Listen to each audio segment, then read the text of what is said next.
सभी बंधुओं को जय श्री राम, वंदे मातरम, नर्मदे हर। आज आपके सामने चलो गांव की ओर इस विषय पर हम अपना विषय रखेंगे। बंधुओं, आज हमारे इस देश की आबादी लगभग 135 करोड़ है। उसमें से इस देश की 65% आबादी लगभग 88 करोड़ लोग गाँव में रहते हैं। इस देश की संस्कृति को समझना है, प्रकृति को समझना है, मनुष्य जीवन को समझना है, तो हमें गाँव की ओर जाना पड़ेगा। क्योंकि गाँव में व्यक्ति के मन में आपस में प्रेम रहता है, आत्मीयता रहती है। इस पवित्रता के कारण उसका हृदय सरल और पवित्र होता है। गांव में हम देखते हैं कि गांव में हरियाली है, एक प्राकृतिक वातावरण है। गांव में फलदार, फूलदार, छायादार वृक्ष रहते हैं। गांव का व्यक्ति आम के पेड़ लगाता है।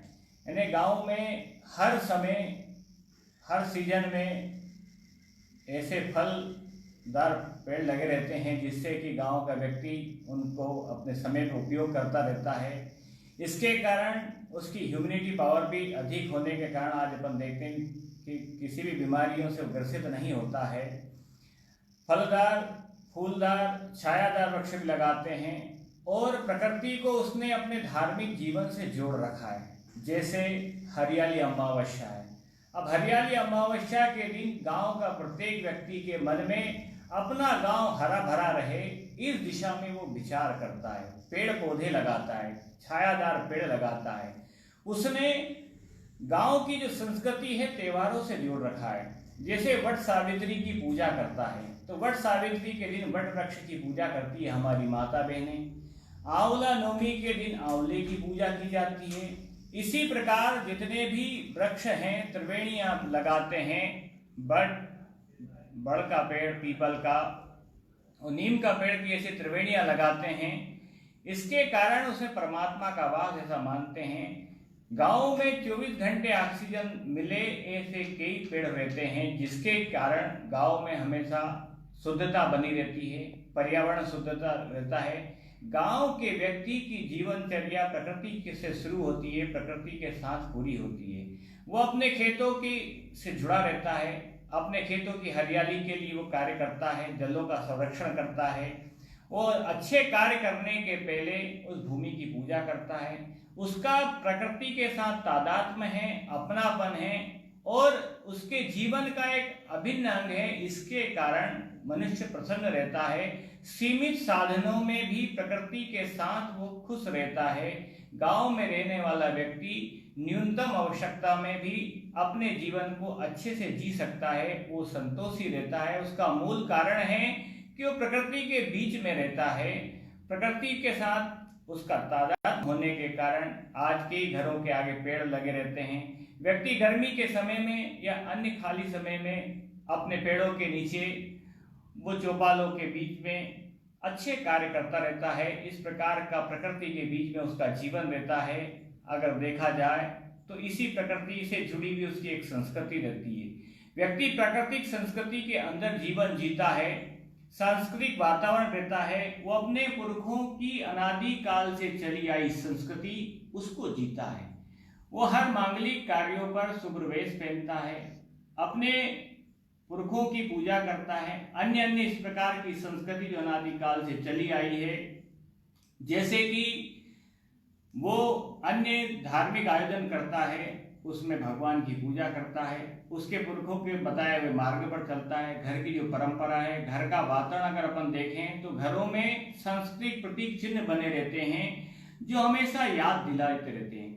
गांव में रहने वाला व्यक्ति, उसकी अपनी एक संस्कृति रहती है, गोमय संस्कृति, और गोमय संस्कृति के कारण वो गौ माता की पूजा करता है। वो गौ माता के अंदर 33 कोटि देवता है, इस भाव को मानता है। ऐसा कहा जाता है कि गौ माता के पृष्ठभाग पर ब्रह्मा का निवास है, गले में भगवान विष्णु है, मुख में भगवान भोलेनाथ है, माँ के रोम रोम में के ऋषि महर्षि और संतों का वास है, माँ के गोबर में लक्ष्मी का वास है, गौमूत्र में माँ गंगा का वास है।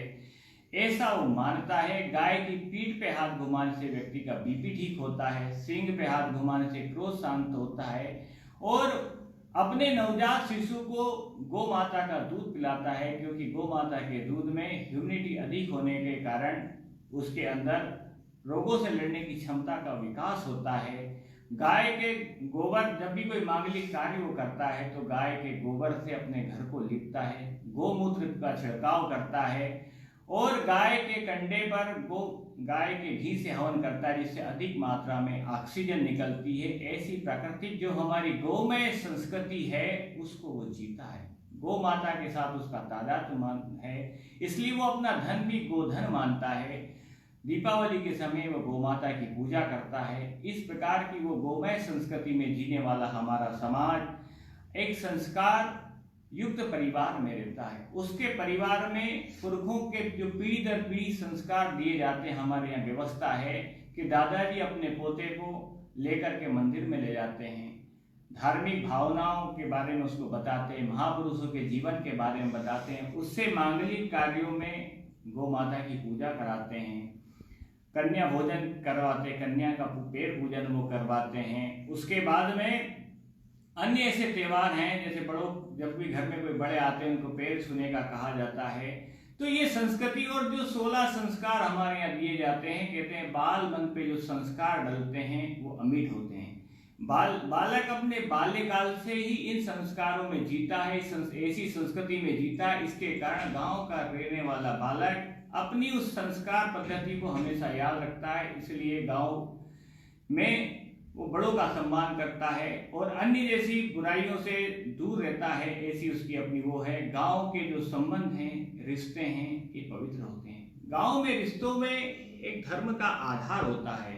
वहाँ माता पिता, भाई बहन, पति पत्नी, अन्य लोगों के बीच में, संबंधों के बीच में एक धर्म का आधार होता है। इसके कारण पूरे धार्मिक भावना के अनुरूप छोटे बड़ों का आदर करते हैं, बड़े छोटों का सम्मान करते हैं, और पूरा गांव एक परिवार की तरह रहता है। पूरी एक संस्कृति, जब भी कोई व्यक्ति मांगलिक कार्य करता है, पूरे गांव को एक परिवार के रूप में मानता है। जब भी अपने घर कोई कार्यक्रम होता है, पूरे गांव को निमंत्रित करता है। गांव में सामूहिकता का जीवन है। व्यक्ति अपने घर में भोजन सामूहिक करता है, और घर के जो प्रत्येक सदस्य, भले ही बड़ा मकान होने के बाद भी, गांव के रहने वाला परिवार सभी सामूहिक रूप से अपने गांव में घरों पे बैठ करके अन्य चर्चाएं करते रहते हैं। इसी के कारण वहां पर प्रेरक प्रसंग दादाजी सुनाया करते हैं। दादी के माध्यम से जो कहानी सुनाई जाती है बच्चों को, इसकी सामूहिकता के कारण परिवार भाव बना रहता है, एक दूसरे में अपनापन, आत्मीयता का भाव बना रहता है, क्योंकि ये सब धर्म के आधार पर है। हमारा समाज धर्म प्रधान है। आज धार्मिक भावना ऐसी रहती है, गांव में मंदिर होते हैं, वह धार्मिक आयोजन होते रहते हैं, चौपालों पर धार्मिक वातावरण बना रहता है, धर्म की शिक्षा दी जाती है, महापुरुषों के जीवन के बारे में बताया जाता है, रामचरितमानस का पाठ होता है, श्रीमद् भागवत का पाठ होता है। किसान जब अपनी खेती का आती है, उस समय जो अनाज है पहला भगवान के यहाँ चढ़ाता है, गाय का पहला दूध जो है भगवान को चढ़ाता है। गांव के लोग बैठ करके मंदिरों पर धार्मिक सत्संग करते हैं, समाज को प्रेरणा मिले, गांव में अन्य प्रकार के क्या अच्छे कार्य कर सकते हैं, उस दिशा में गांव के लोग मंदिर पे बैठ करके ऐसे धार्मिक आयोजन करते रहते हैं। और धार्मिक भावना होने के कारण गांव का व्यक्ति जानता है कि धर्म क्या है। उसके मन में भाव होता है, परहित सरस धर्म नहीं भाई, पर पीड़ा सम नहीं अधिमाई। वो सामूहिक रूप से रहता है। ये बोलता है, संगज्जद्वम संबद्धद्वम संभो मनांसि जानताम, देवा भागे यथा पूर्वे संजानाना उपासे।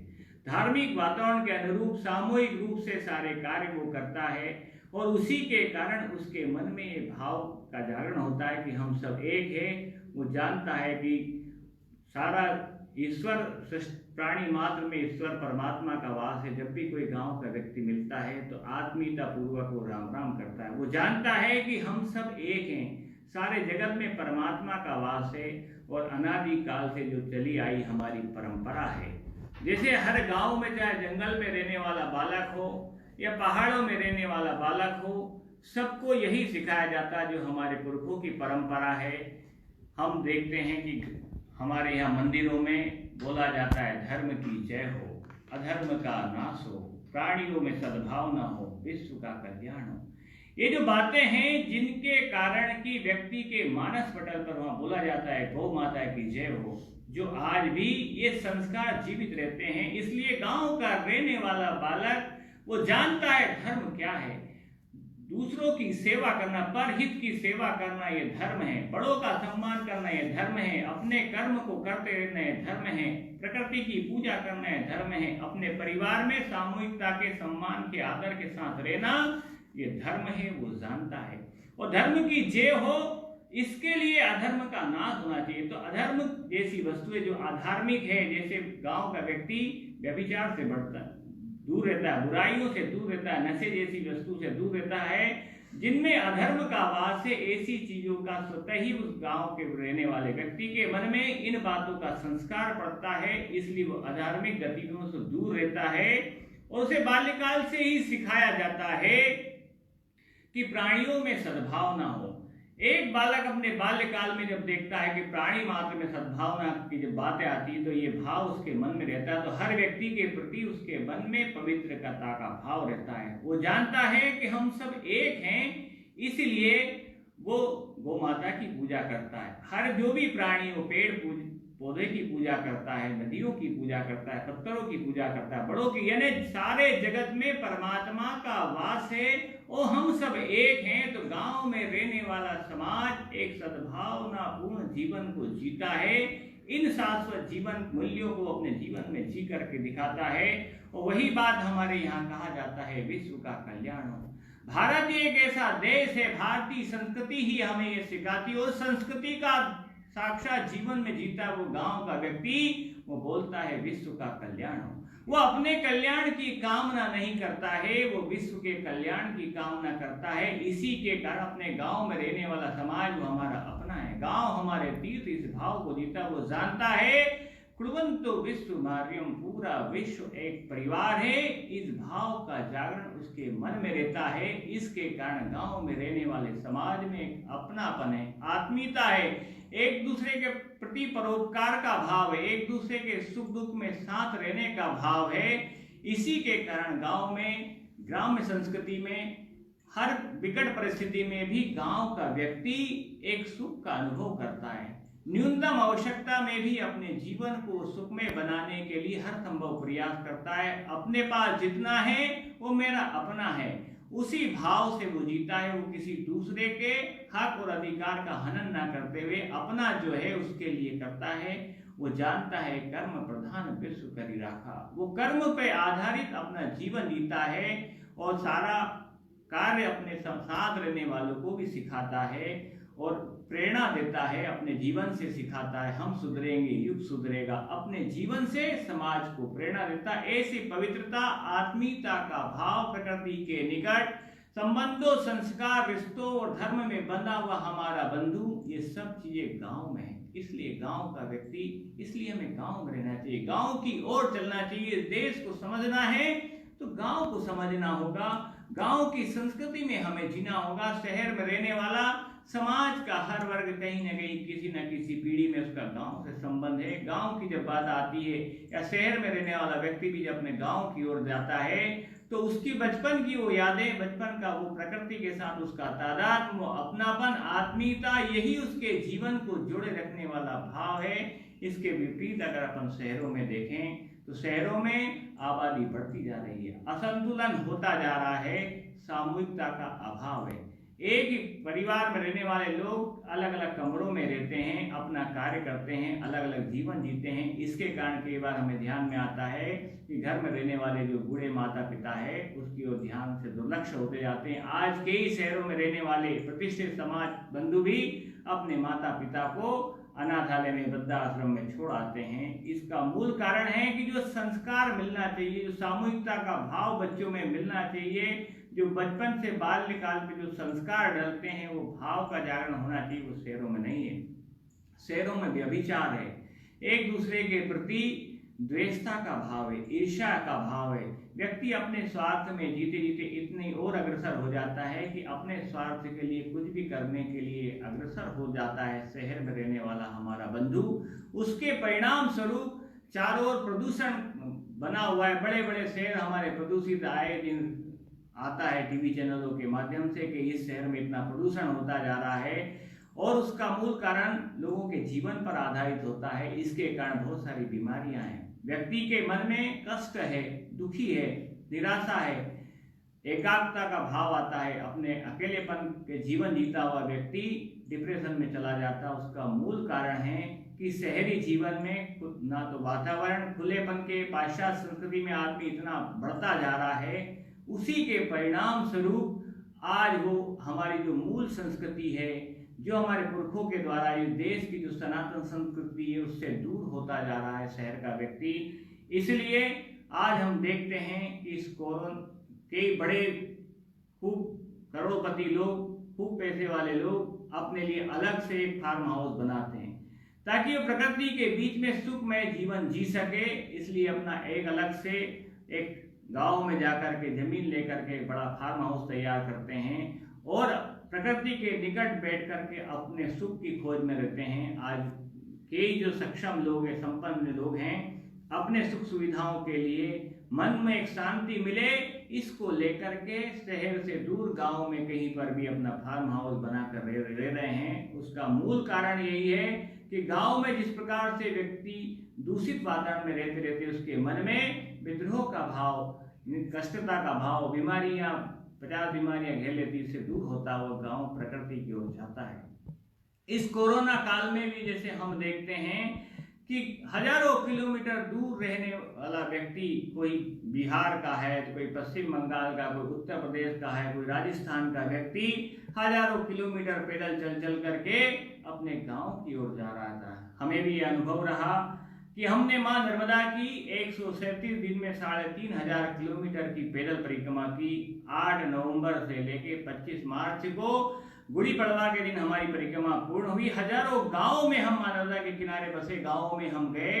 उन गांवों में हमने देखा कि विदेशों के रहने वाले लोग जो अपनी करोड़ों अरबों की संपत्तियों को छोड़ करके मां नर्मदा के किनारे जो बसे गांव हैं, वहां पर एक छोटी सी कुटिया बना करके रह रहे हैं, सारी चीजों से दूर एक सुख शांति का अनुभव करते हैं। हमारे साथ में हमने देखा कि फ्रांस के लोग मिले, अमेरिका के लोग मिले, कई ऐसे लोग थे जो पायलट थे, वो सर्विस छोड़ करके मां नर्मदा के किनारे, कई ऐसे परिवार हैं जो अपनी नौकरी वगैरह छोड़ करके मां नर्मदा के किनारे या गांव में जो बसे हमारे गांव हैं, वहां पर अपना आश्रय बना करके रहते हैं। तो इस कोरोना काल में जिस दिन 25 तारीख को हमारी यात्रा पूरी हुई, उसी दिन लॉकडाउन हो गया और हम भी 2 महीने के लिए उसी मां नर्मदा के किनारे एक गांव में रुके।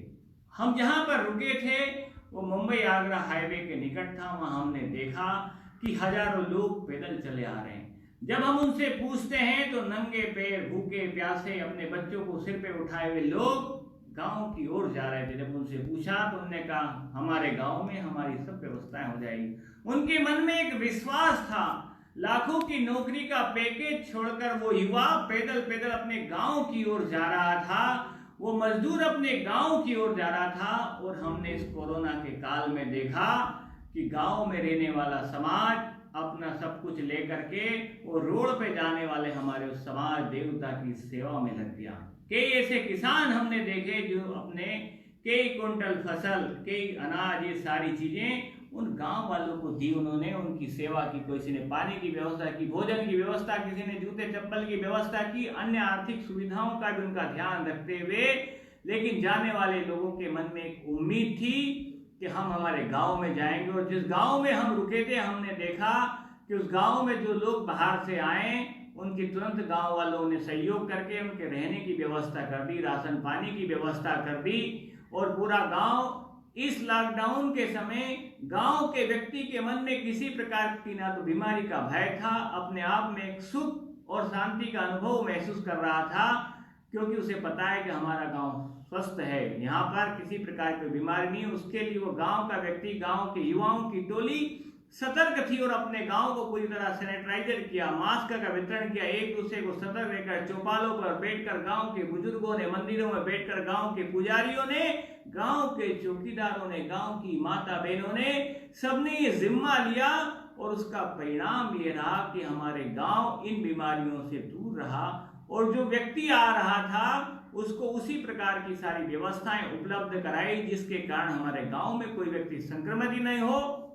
इस प्रकार से हजारों किलोमीटर दूर जाने वाला युवा, और उस मजदूर से हम पूछते थे, युवा से जब हम पूछते थे भैया गांव में जाकर के क्या करोगे, तो बोलता था मैं अपने गांव में जाकर अपने गांव को शिक्षित करूंगा, उसको साक्षर करूंगा, हमारे गांव में आधुनिक शिक्षा हम देंगे, ऐसी एक लाइब्रेरी हम खोलेंगे हमारे गांव में आधुनिक, जिससे कि हमारे गांव के युवाओं को रोजगार मिले, जानकारियां मिले, सब प्रकार की हर स्थिति में हमारा गांव जागरूक हो, साक्षर हो। इस भाव, इस संकल्पना के कारण वो लाखों रुपए का पैकेज छोड़कर वो जब युवा गांव जा रहा था, उसके मन में यही सपना था, मैं बंबई जैसे शहर में या अन्य बड़े शहर में रहकर के जो कार्य करता था वो कार्य में अपने गांव में रहकर अपने गांव के युवाओं के बीच में करूंगा, जिससे मेरे गांव का युवा आत्मनिर्भर बनेगा, शिक्षा से जुड़ेगा, आधुनिक शिक्षा की ओर वो अग्रसर हमारा गांव का युवा होगा। ये भाव उसके मन में था, उसका गांव उसे तीर्थ लग रहा था,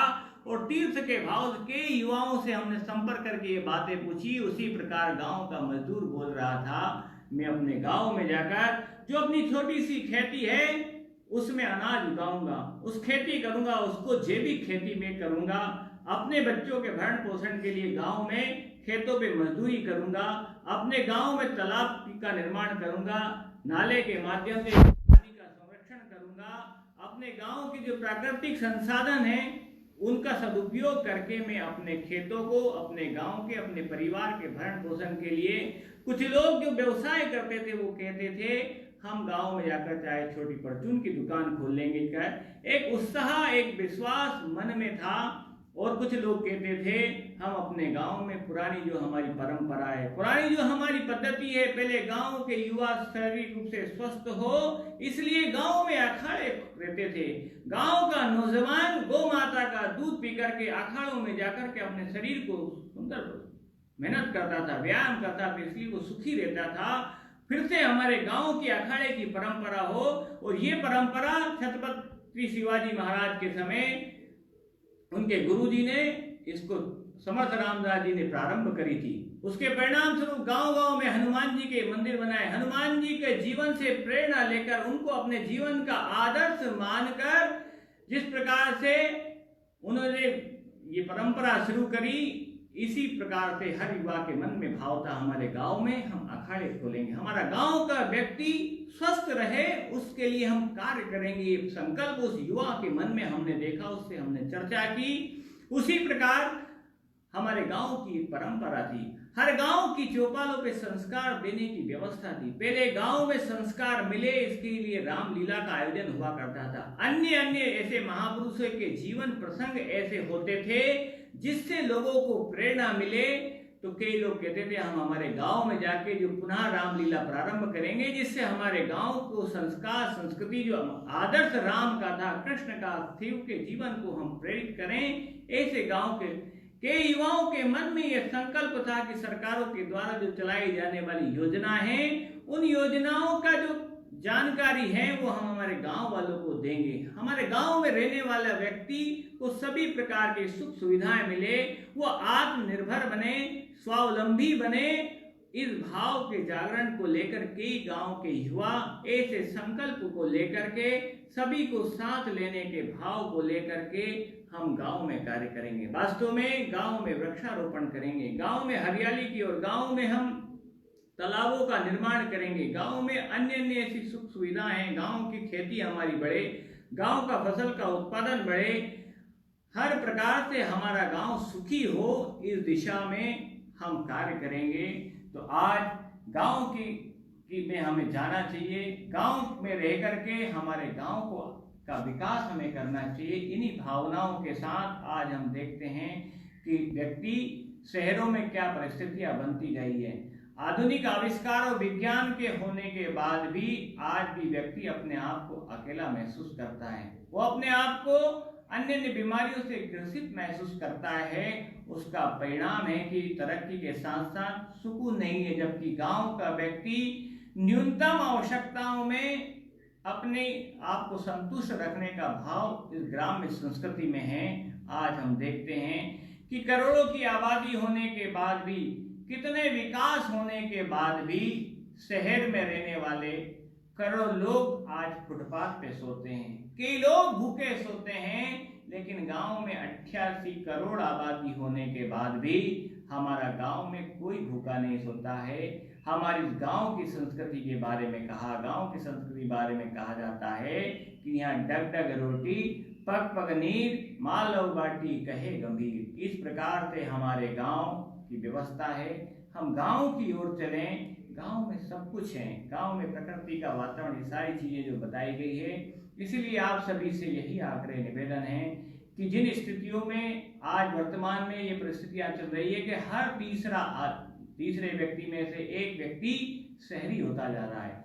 ये आबादी अगर ऐसी बढ़ती रही, शहरों में ऐसा पलायन बढ़ता रहा, तो 2050 तक इस देश की 50% आबादी शहरों की ओर बढ़ती जाएगी। ये पलायन रुकना चाहिए। ये जब ही रुकेगा जब हम अपने गांव की ओर चलेंगे, गांव के विकास की ओर हम चिंता करेंगे, गांव को सब प्रकार से सक्षम बनाने के लिए हम अग्रसर होंगे। और हमारा गांव हमारा तीर्थ है, हमारा गांव हमारा आदर्श है। इसी कल्पना के साथ अपने गांव को अग्रसर करें। इस भावनाओं के साथ हम गांव की ओर चले। आप सभी से यही निवेदन। जय हिंद, जय भारत।